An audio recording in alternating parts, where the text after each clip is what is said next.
Greetings everyone. Let's make a double batch of homemade New York-style sesame bagels. I like to whip these up while my husband is asleep so I can surprise him when he wakes up. I start out by placing 2 teaspoons of active dry yeast and 4½ teaspoons of table sugar into my standing mixing bowl with the dough hook attached.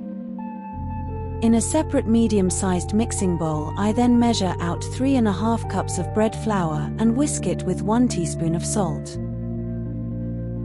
Next, I measure out 1 1/4 cup of water and heat in my microwave briefly until the heated water reaches 105 degrees Fahrenheit. You don't want the water to be any warmer. I then pour about 1/2 of the heated water over the yeast and sugar in my mixing bowl. Don't stir just yet, let it sit for about 3 to 5 minutes until the yeast starts to foam up. Next, I turn the mixer on low and combine the water, yeast, and sugar for a few seconds.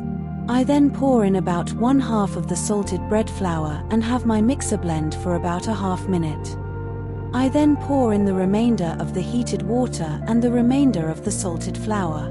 I turn my mixer back on and let the dough paddle finish combining the ingredients and then do its kneading magic for about 8 to 10 minutes. I add a generous squeeze of extra virgin olive oil to an extra large mixing bowl and spread it around to coat the interior. I remove my dough ball from the stand mixer and do a little hand tucking to ensure I make it as round and smooth as possible. I turn the dough ball upside down and swirl it against the oiled bowl to ensure all sides of my dough ball get a light oil coating. Next, I cover my bowl with foil, plastic wrap, or a clean dish towel. I set the bowl aside, and I then make a second recipe of my dough. I do this because I don't want to break my mixer by having it knead a double-sized dough ball. When my second dough ball has completed its kneading process, I add it to my oiled bowl right up against the first dough ball, and I tightly recover the bowl. I then place my covered bowl, containing both dough balls, into a slightly heated oven and I set the timer for 1 hour. When my timer goes off, I uncover my bowl, punch down the expanded dough balls, and then I rework as one large dough ball by tucking and smoothing. I then recover the bowl and let the dough rest for 10 more minutes. Oh my, I think I got distracted. My dough ball got so big it pushed the foil right off the top. No worries. I just punched down to remove the air. Now it's time to form individual bagel-sized dough balls. I like to use a kitchen scale to ensure all my bagels are the same size. This helps ensure portion control and baking uniformity. I break off pieces of dough and aim for 3½ ounce dough balls, removing or adding little bits to ensure the weight is just right. This double recipe should yield 16 bagels, 3½ ounces each. I then do my hand tucking to smooth out the top of the bagel, and then I start pushing bottom of the bagel dough towards the center where the bagel hole will eventually be formed. I flour the surface of some parchment paper that I've laid out on my counter, and I repeat my dough ball weighing and tucking until I get 16 perfectly sized bagel doughs. I then dust the tops of the dough balls with a bit of flour and cover them with plastic wrap. I use utensils to weigh down the plastic wrap to reduce air gaps. These dough balls should now rest for 30 minutes. While the dough balls are resting, I fill a wide stock pot with water a little more than halfway. I place it on the stove top on a high heat to bring the water to a boil. I add in 2 tablespoons of brown sugar. The bagels will get boiled first before they are baked, and the added brown sugar will help give them more color and shine when done. Okay, the final rest time is over. It's time for my little dough balls to be formed, boiled, topped and baked. While my pot of water is coming to a boil, I form my first several dough balls into bagels.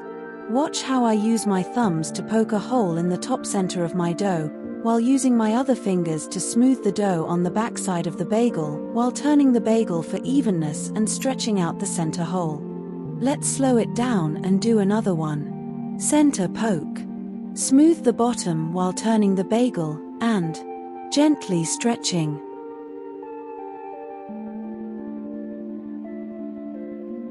Now let's get 2 air-bake cookie sheet pans covered in parchment paper, and we'll generously sprinkle on some cornmeal.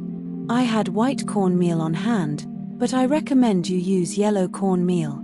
It provides more contrast on the bottom of the baked bagels. My water is boiling, and I'll place 3 to 4 bagels in the pot at a time, ensuring the smoother tops of the bagels are face up. I let the bagels bathe in the boiling water for 2 minutes on each side. Boiling the bagel dough before baking gives bagels their distinctive and necessary chewy quality. After the first 2 minutes, watch how I gently turn over each bagel using a slotted spatula or spoon. Now the bottoms of the bagels are facing up. Now that the bagels have completed their 4-minute bath, I flip each bagel so the top side is facing up once again and carefully transfer the wet bagel to my parchment and cornmeal covered air-bake pan. The cornmeal will adhere to the bottom of the bagel, which adds texture, flavor, and helps ensure the bagels do not stick to the baking surface.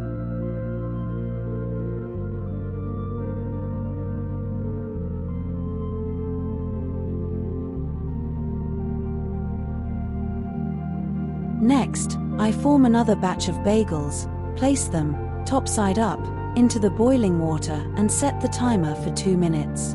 During those first 2 minutes, I brush a coating of egg onto the tops of my previously boiled bagels, and then sprinkle on my sesame seeds, and lightly pat them down. I usually squeeze 8 bagels onto each of my air-bake pans, which is half of my double batch. I flip over the second batch of bagels to boil bottom side up and set the timer for 2 minutes.